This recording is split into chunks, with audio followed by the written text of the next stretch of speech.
Hej drenge og piger, jeg er Poserman, og i dag der skal vi videre med Tomb Raider-serien. Vi er lige nøjagtigt nået til, serie 5. Eller afsnit 5 er det, så det er ikke serie 5. Afsnit 5. Sidste afsnit var vi nede under jorden, kan man sige. Nede i et underlag, hvor der var noget vand, vi skulle fikse lidt rundt med. Vi skulle have vandet til at gå i en bestemt retning, og vi skulle ind og gøre nogle forskellige ting og sådan noget, springe noget i luften.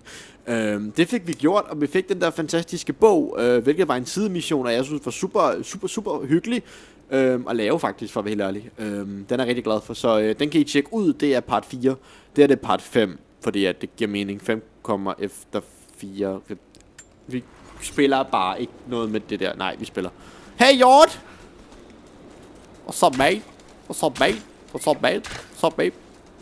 You died, motherfucker! Du skal ikke trille! Hallo? Du tager pis på mig. Du tager pis på mig.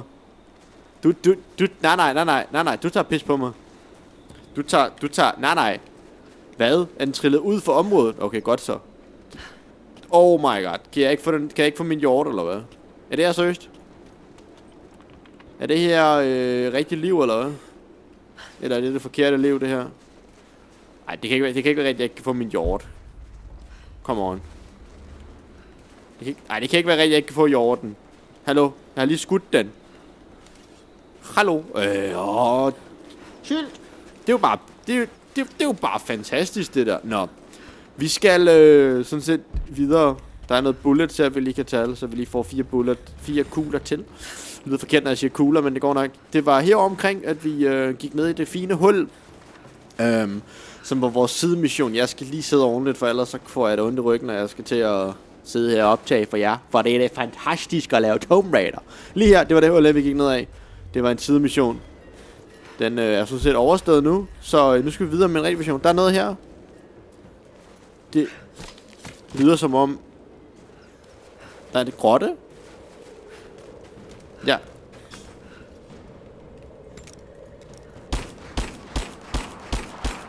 Jeg er glad for grotter, så hvorfor ikke? Det her nede ulven er, men ulvene de er sådan set døde jo. Så det går nok. Ulve, I er bare døde. Sådan er I kan leve det. Lave med det.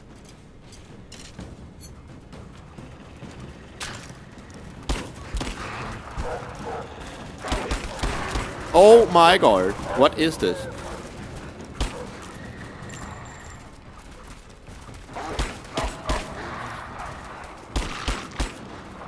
Fucking piece of shit. You wanna go, man? You wanna go? Piece of shit. 25 liv. Heal. Tak, tøs. Det var dejligt. Nå, men jeg troede ikke, der var så mange. Det var der så. Men nu fik vi healet dem. Nu fik vi dræbt dem alle sammen. Så det er ligesom en god ting for os. Får vi lidt flere ting. Hvad er det? Et kort, eller hvad? Jamen, selvfølgelig er det et kort.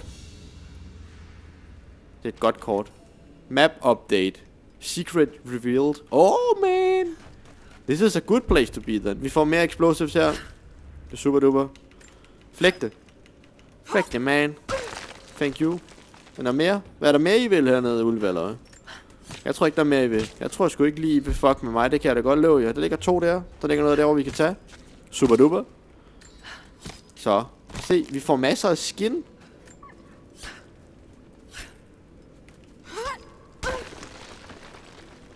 Var det en ulv, vi hørte det der, eller hvad? Det lyder sådan set sådan.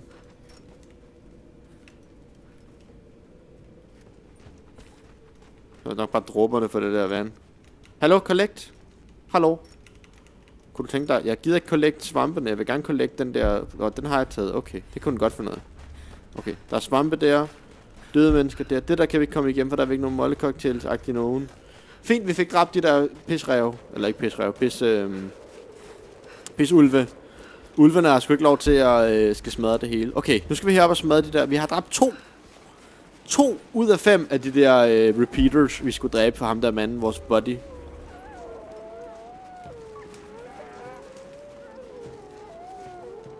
Hvad tuder de for? Hvad tuder de for? Undskyld, jeg spørger. Hvad er der tude for, lille rev? Eller ikke rev, hvad hedder det? Ulv. Du har da ikke noget tude over.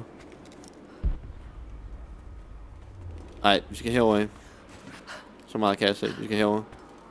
Kan hun hoppe derover? Det var fandme tæt på, hun kunne komme helt meget derover der.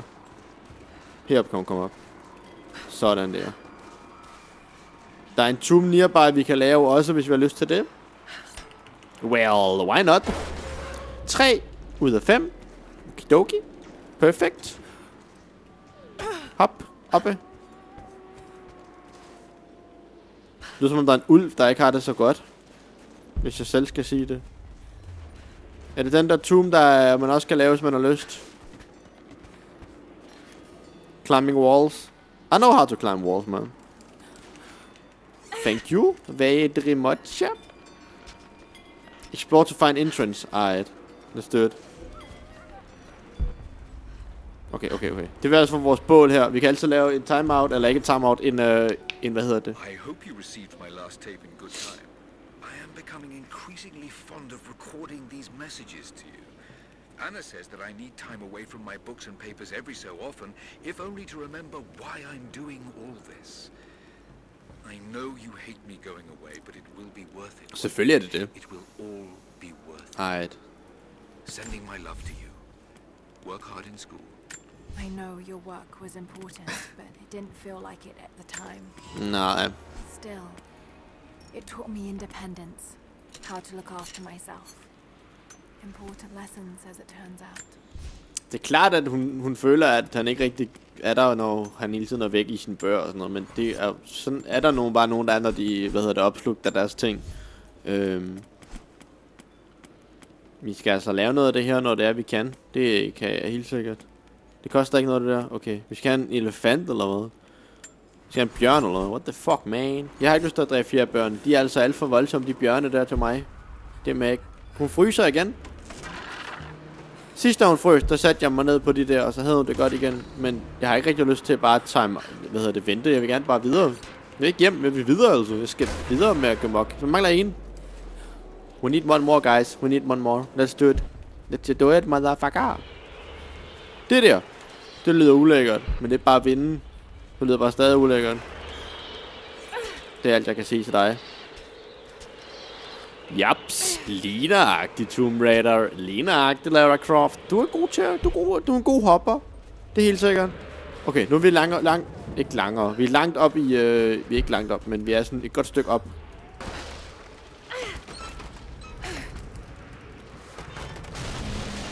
Hvad? Vi faldt helt meget ned. Jamen, GG. Jeg troede... Hvad fanden skal jeg så gøre? Okay. Okay, abe.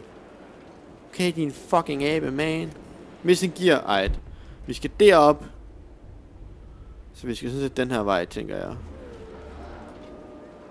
Det går nok. Du dør ikke af det der. Det er helt sikkert. Hvis du dør af det der, så vil jeg sige, der er noget galt.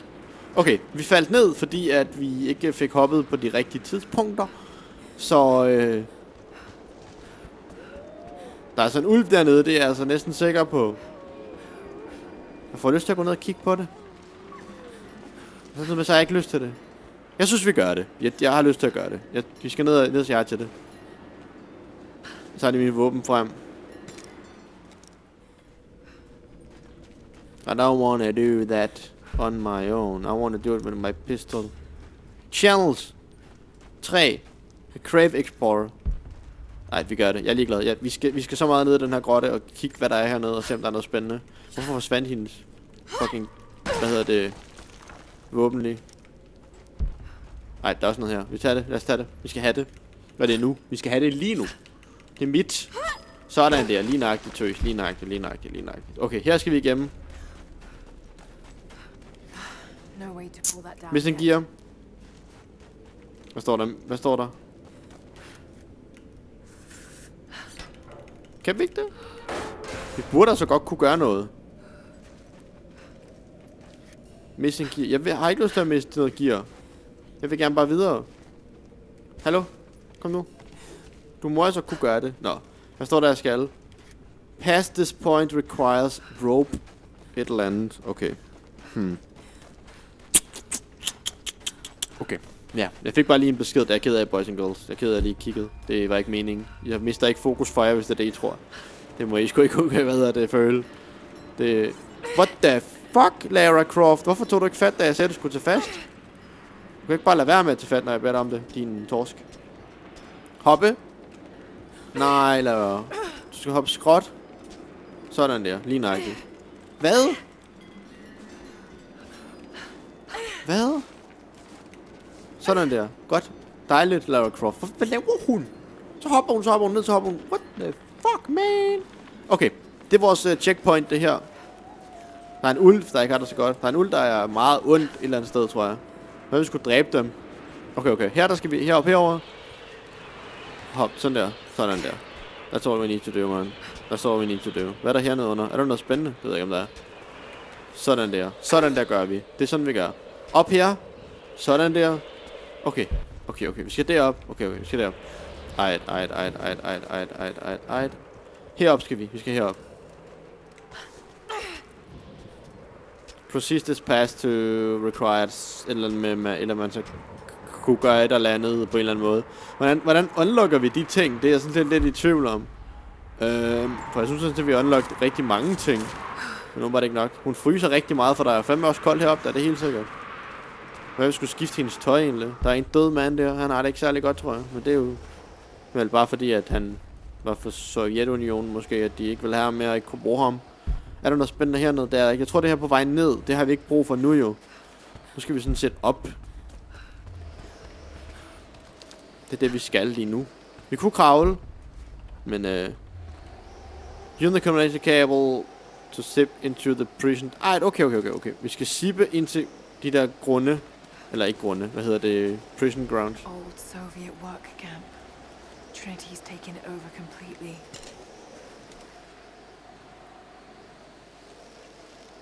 Bum. We're under attack.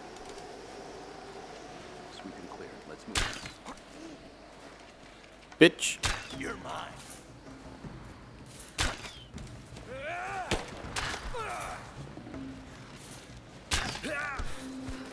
What? Hvad ved du? Jeg er din. Hvorfor siger du, jeg er din, når du ikke engang kan komme tæt på mig, lille ven? Det var da noget underligt noget at sige. Men jeg tænker faktisk, at bedre så et checkpoint til.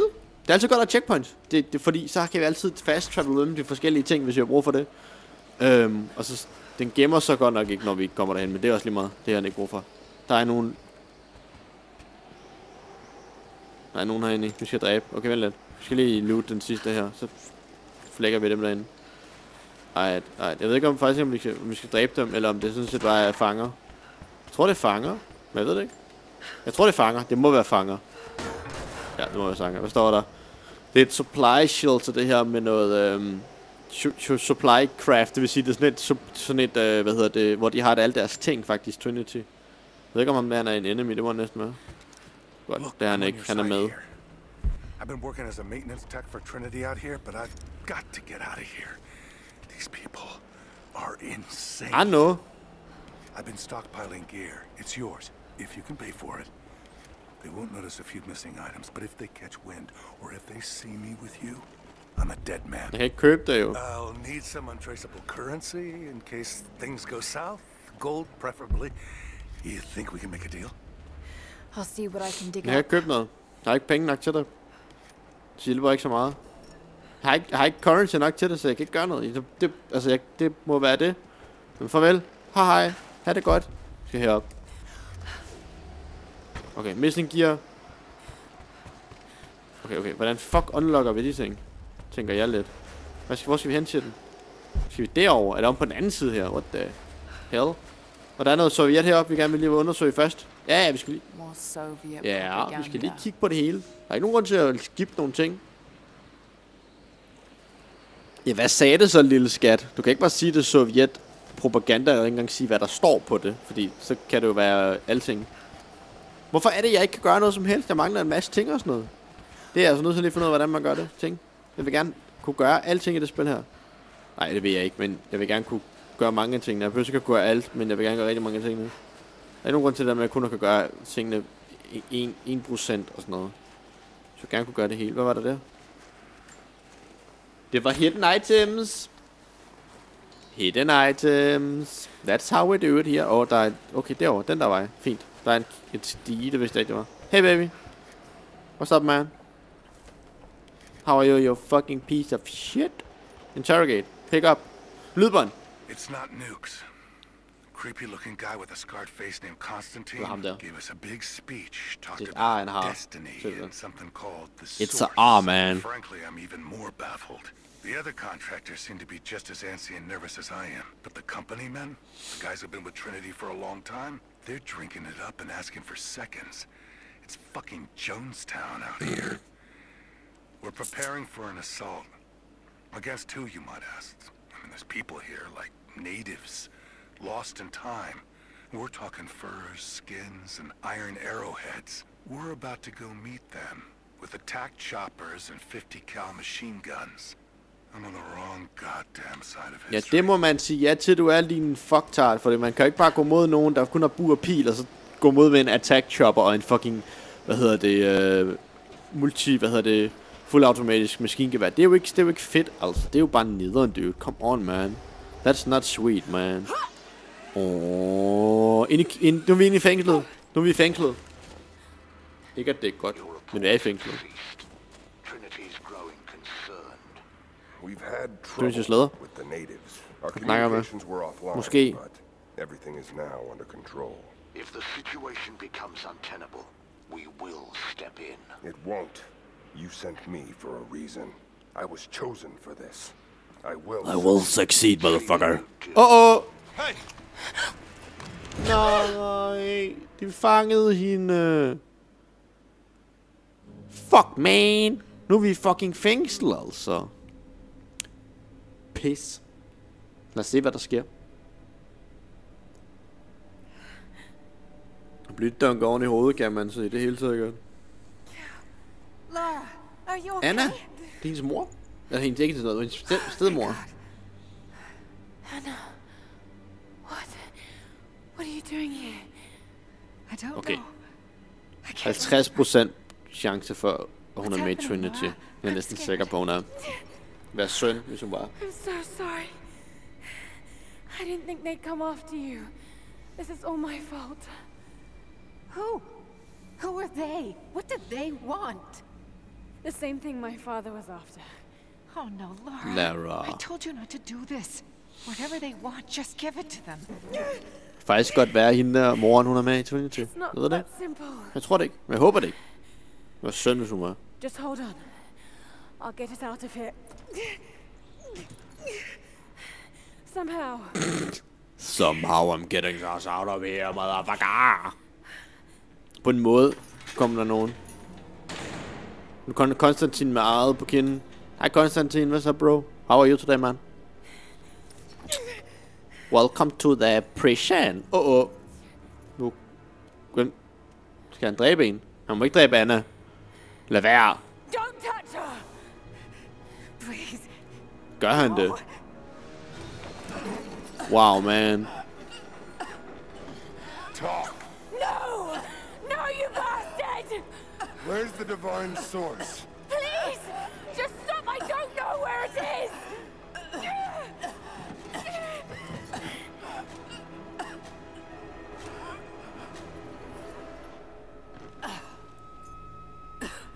That's enough. She doesn't know. Hvad sagde jeg? Hun var med i det. I knew that. Kællinger. What? You... No. Jeg vidste. You're with them? Ja. Yeah. Hun er en fucking bitch. I can't believe this. You can't! En fucking bitch, man. Nu dræber vi dem alle sammen. Det kan jeg godt love dig. Nu gider jeg ikke mere. Nu er det slut. Nu dræber vi dem alle sammen. You couldn't let it go. Krotter jo, motherfucker. I knew you'd find your way to this place. Fuck dig, Anna. What did you expect? Fucking bitch. Doesn't have to be this way. We seek the same. Ja, det kan vi godt lege, hvis der er det godt er glad, Anna. We could use someone Din like fucking bitch. you. You want a purpose in your life? We can Din provide mor kan that. provide that. You've got to be kidding. I've seen how Trinity operates. Is that a no? It's a no fucking way! Tell me, Anna, were you recruited by Trinity before or after you started screwing my father? I loved Richard, Ja. but he was blinded by idealism, and it destroyed him. fucking killing, man. What would you do with the artifact? Show it to the world. Redeem your father's good name. You're still so naive. Just a frightened little girl trying to walk in her daddy's shoes. Det var spødt. Nice, så blev hun bare sparket på fucking... Jeg ved ikke, man kalder det. We're done here. No. Not yet. Not yet, motherfucker, don't kill her! Skål. you and I. We can still be on the same side of history. Think about it. Tænk omkring det. Tænk på det, hedder det nok. Tænk omkring det. Det er bare underligt at sige sådan noget. Så jeg vidste, hun var en del af det der, man. Det er så fucking tydeligt, man. Det er så fucking tydeligt. Ja, det var også lidt underligt, hvis hun skulle sidde der, og hun var blevet fanget. Det er bare underligt, hvis de var der på samme tid. Hun er jo en del af det, altså. Det er jo synd, at hun skal misbruge Lara Croft på den måde. Now we're gonna go in the present. Nu skal vi åbenbart i fængsel, kan jeg se på det hele. Ja, det vil låst inde. I en celle.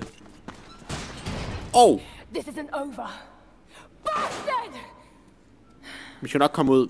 Jeg lover, vi kommer ud. Det er meget flot, hvad hedder sådan en punchy bag.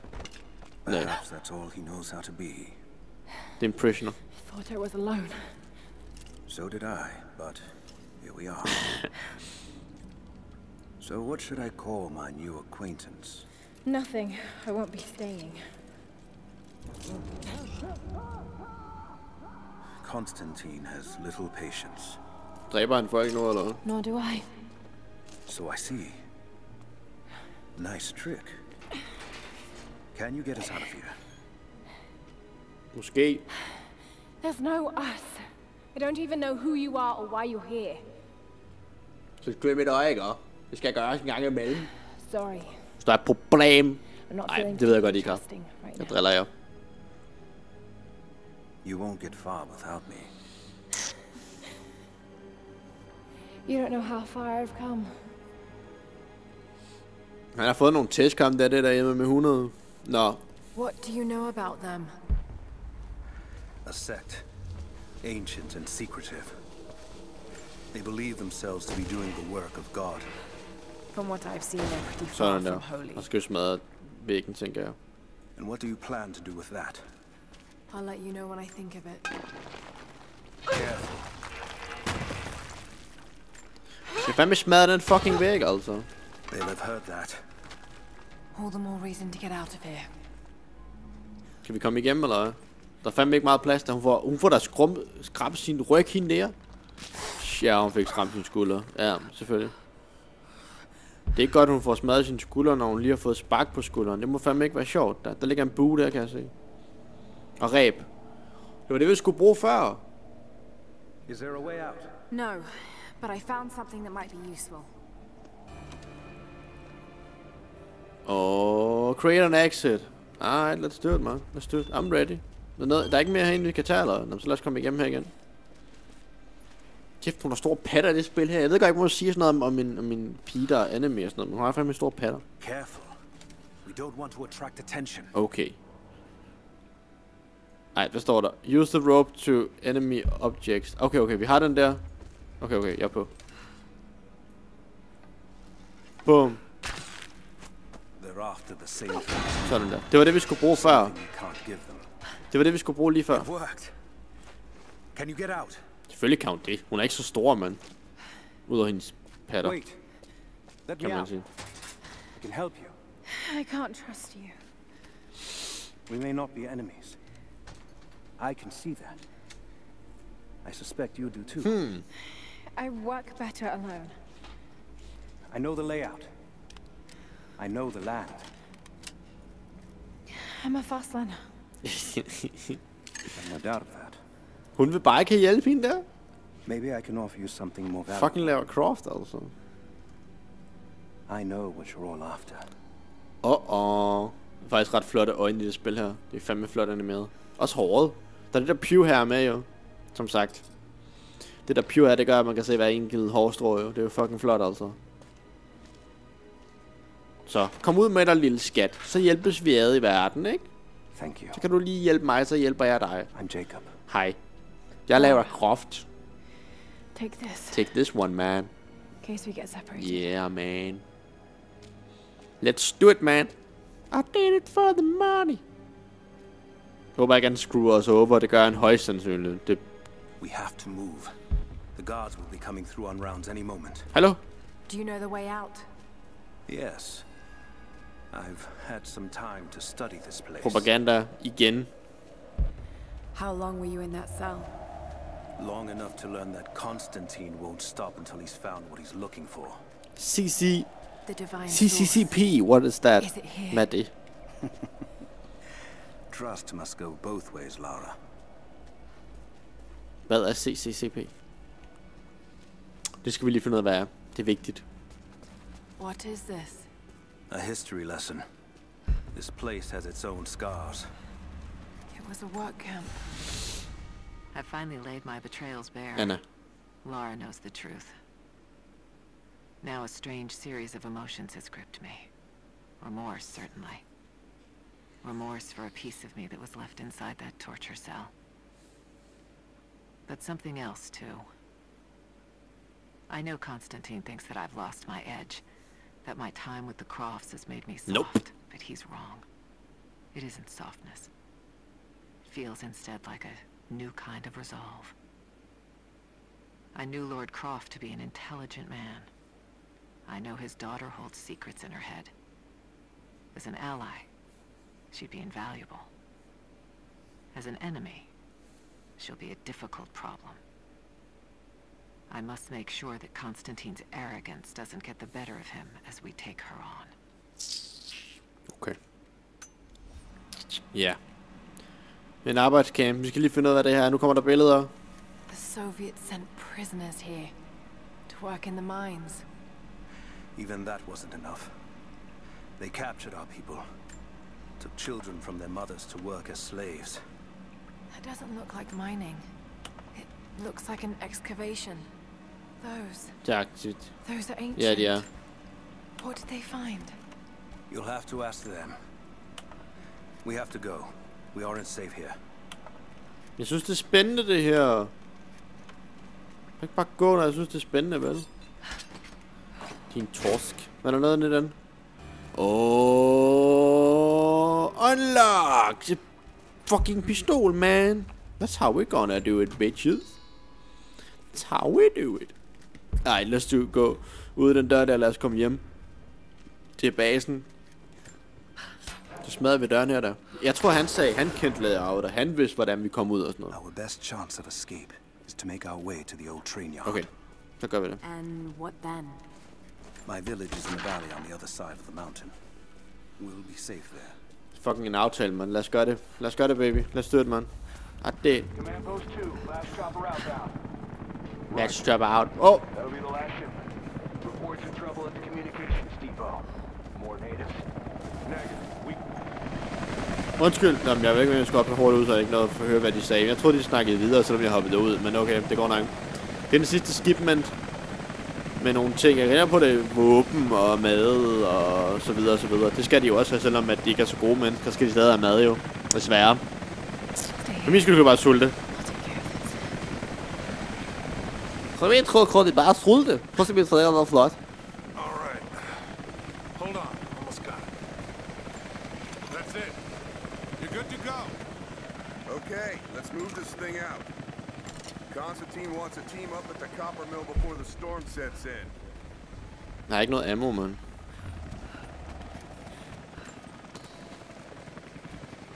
Lad nogle fucking pile, man. Kom i gang. Flæk nogle pile. Flæk nogle pile. Flæk nogle pile. Vi skal lave nogle pile.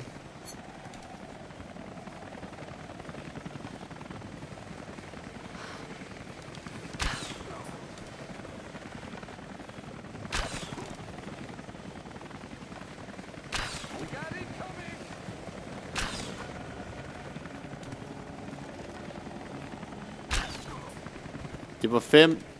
Er der flere? Der er sikkert flere. Jeg har i hvert fald flækket 5. Der er en heroppe. Lige frem.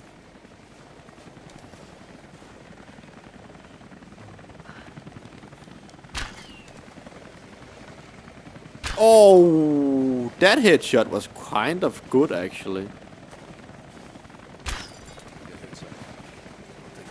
Oh my god. Jeg troede ikke det var fucking fucking hvad hedder det?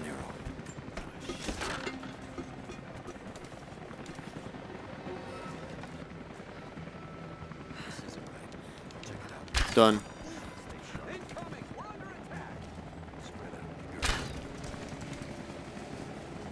Jeg dræber jer alle sammen, ikke?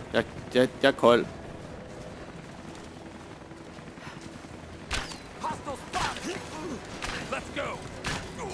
Dø! Just you and a molly cocktail, bitch. Burn, baby, burn. Du kan træffe en brænde, kan du? Er der ingen derovre? Han er død. Kan I lære det alle sammen, kan I? Skal lige loote alle jeres kroppe, der. Få nogle flere skue og sådan noget. Det er fint for mig, der. Så er helikopteren, eller det gør den da selvfølgelig. Ej, det var faktisk okay det der. Det er jeg faktisk tilfreds med. Det kan jeg godt leve med. Det er okay. Data corruption. Ej, okay, vi skal simpelthen smadre ting, kan jeg forstå. Data corruption. Vi skal simpelthen smadre deres fucking computer og sådan noget. Så det kan gemme deres ting. Og bruge dem. Bum. Hvad var det? Pick up. Hvad skal vi pick up? Oh my. Okay, jeg var måske lige lidt for tæt på det der. Okay, det var ikke meningen. Undskyld, Lara. Lara, du er sød nok. Undskyld. Ikke med vilje. Hvad gør den der? Nå, okay, så simpelthen tryk på den. Nej, lad os trykke på den. Der står en pil, men det går nok. Jacob. I found a way to open the inner We gate. did it, boys. Head to the courtyard. I'm already inside. We did it, man. We did it, boys. We did it. Jeg er fucking god til det at spille i dag. Hvorfor fryser du så meget, Lara? Skal du have mere tøj på, eller hvad? Det der er så tungt til at have. Altså, jeg er nødt til at hjælpe dig med det. Jeg er nødt til at give dig mere tøj på for nu af. Det går ikke. Hov, data corruption. Det er mig. Hej. Der. Computer. Der er computer her omkring. Det tror jeg ikke der er. Men jeg ved ikke. Lad os tage den her med. Den er til god her. Data corruption. Oh my god, er det seriøst? Gjorde jeg virkelig det? Det var ikke særlig smart, det der. Det var ikke særlig smart. Det får jeg ikke pluspoint for, det der. Det er helt sikkert. Skal det op? Ej, no, den død. What? Hvorfor kan jeg ikke smadre den, når den... Hallo? Nå, det var fordi jeg brændte den, eller hvad? Oh my god. Det er ikke særlig godt, det her. Nå, vi skal derop. Okay. Vi skal den her vej. Hvad gør den der pæl der?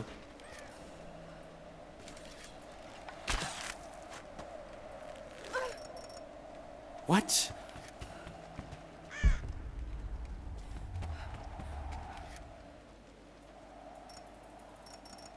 What the fuck, man?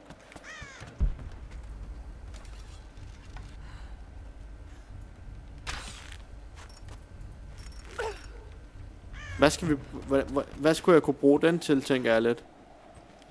Kan jeg bruge til noget? Kan jeg op her, eller hvad? Nej. Okay, vi skal derop. Okay. Nå, der er ræbt op. I get it. Okay, vi skal stå op på det. Jeg tror, vi skal stå op ved den her. Vi skal stå lige her. Og så skyde derop. Sådan der, så spiller vi dem sammen. Sådan, så kan vi kravle op ad den. Ja. Super easy, boys. Super easy. I have patrols headed to all the major dig sites. Here, and here. What about Anna, I need to get in there. Nej. Vi skal ikke op, vi skal op. Vi skal ikke ned, vi skal op. We have a lot of ground to cover. Trinity wants Vi the skal derind. artifact found as soon as possible. We aren't getting anything on satellite. Nej. Interference. Constant cloud cover. It's as if this place doesn't exist. It wasn't supposed to. If this is truly where the Prophet hid the divine source, he couldn't have picked a better place. What is he doing?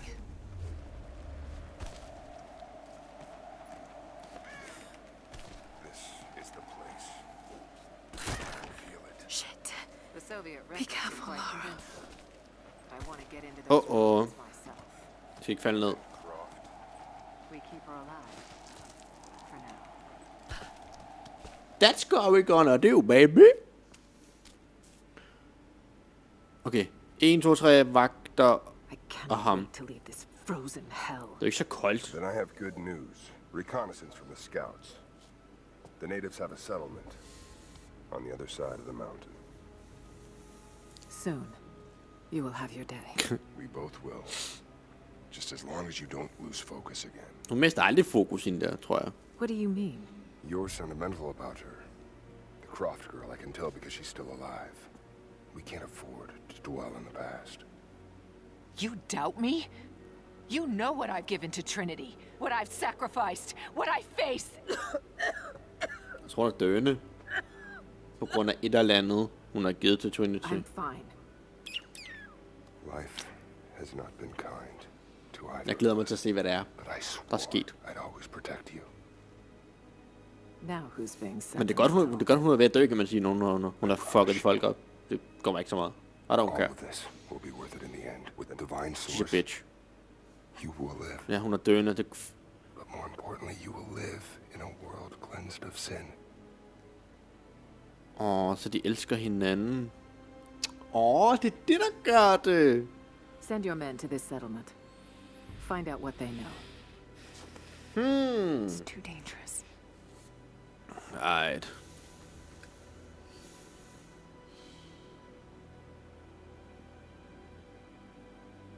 Let me have my pleasures.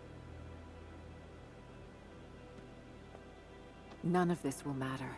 The day our work is accomplished. Makker. You're needed in the holding cells. We're in this together, sister. Remember. Always. De bror søster.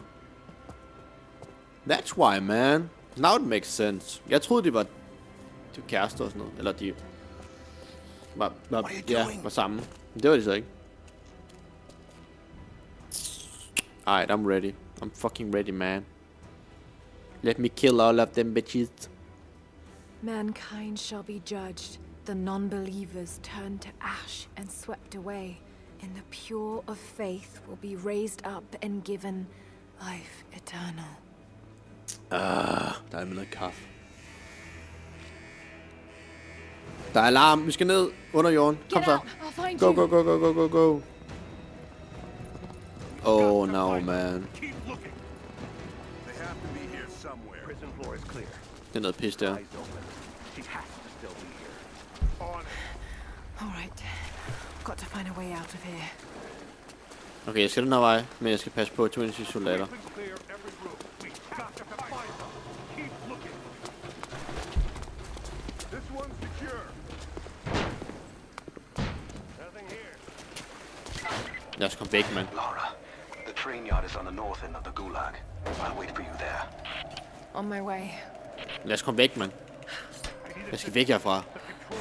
Fight through the last... Okay, jeg skal kæmpe mod de sidste soldater eller sådan noget. Altid kæmpe. Jeg tror ikke, jeg har noget ammo her. Jeg har kun bur pil, ikke? Er ikke sådan, der er, eller hvad? Har du noget ammo? Jeg har masser af ammo. Super duper. No sign of her yet. Heading to the control room now. Right. Der er noget derovre. Sådan der. Så lad os komme afsted for dig. Hvad hedder det? Der er ikke ild. Der er stød. Kan du flyve, Lara? Hallo?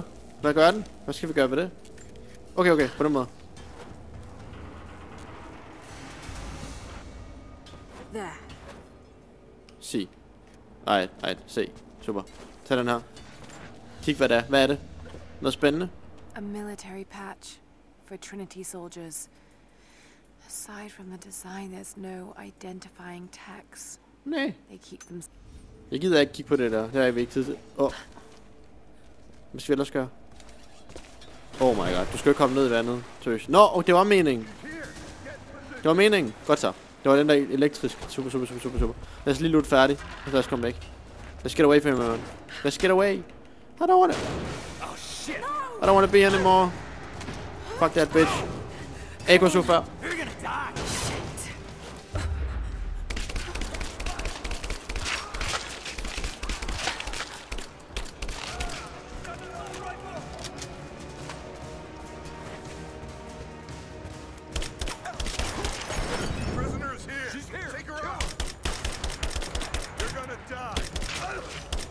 I'm good at this game, man. I promise you that, bitch. You wanna go, man? Fuld mag, super. Jeg kan ikke bære ham med, hvis det er fuld mag.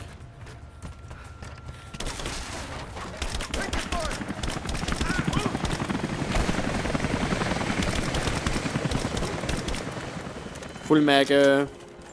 Thank you. Let's get away, baby. Let's get away. We don't wanna be here anymore.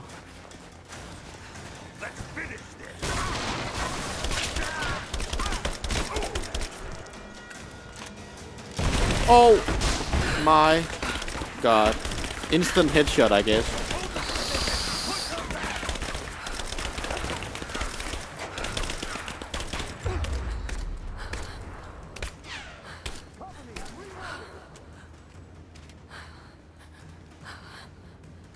M-mouse.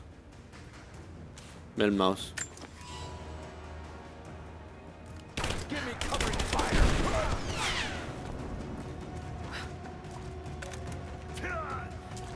Fuck yeah, man. You wanna go, man?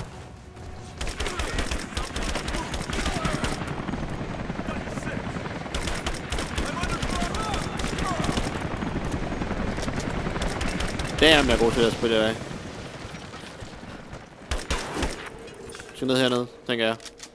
Yaps, of course. Go, baby, go. You need to get away from here, man. I don't wanna be here anymore. Too many shit.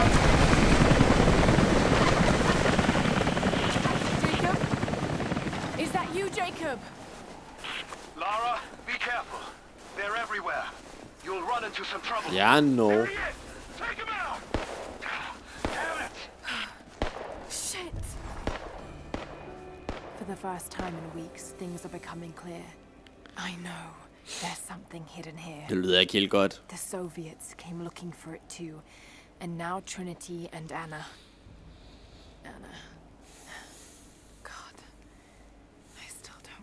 Det er klart, du ikke forstår det, når der var i din familie. Ja, selvfølgelig kan hun det. I've got to keep moving. Find Jacob and join his people. If I can prove myself to them, maybe he will tell me more about this place. Jeg håber, at han kan. Og jeg håber, at han kan gøre noget. Men nu tænker jeg sådan lidt, at det her, det var afsnit 5. Jeg ved godt, det er en rigtig bitch måde at gøre det på, men jeg er nødt til at gøre det nu, ellers bliver afsnittet for langt. Så jeg tænker, at vi cutter den nu, og så tager vi næste afsnit. Afsnit 6, der kommer vi så videre og ser, hvad der sker. Vi kom igennem en masse soldater. Vi fik en fuldautomatisk riffel, tænker jeg. Det synes jeg er fint. Vi fik en AK-47. Tror nok, der var jeg ikke sikker, men det tror jeg, det var. Faktisk rigtig god alligevel. Vi fik lavet pænt mange headshots. Vi så Anna, som var hendes stedmor, som åbenbart var med i Trinity, som var bror til Konstantin. Konstantin har et eller andet med de der folk, der er der omkring at gøre, åbenbart, siden at han gerne vil dræbe dem. Tænker jeg i hvert fald. Jeg ved det ikke, men det er i hvert fald, hvad jeg tænker. Så jeg håber, I kunne lide det. Hvis I kan lide det, så giv mig et like, og hvis I ikke kunne lide det, så giv mig et dislike. Og lad mig vide ned i kommentarfeltet, hvad I synes om det. Og ellers så må I have det godt, indtil vi ses igen, og pas på jer selv. Og så er jeg Poserman, og vi ses i næste afsnit, ikke? Pas på jer selv. Moiner.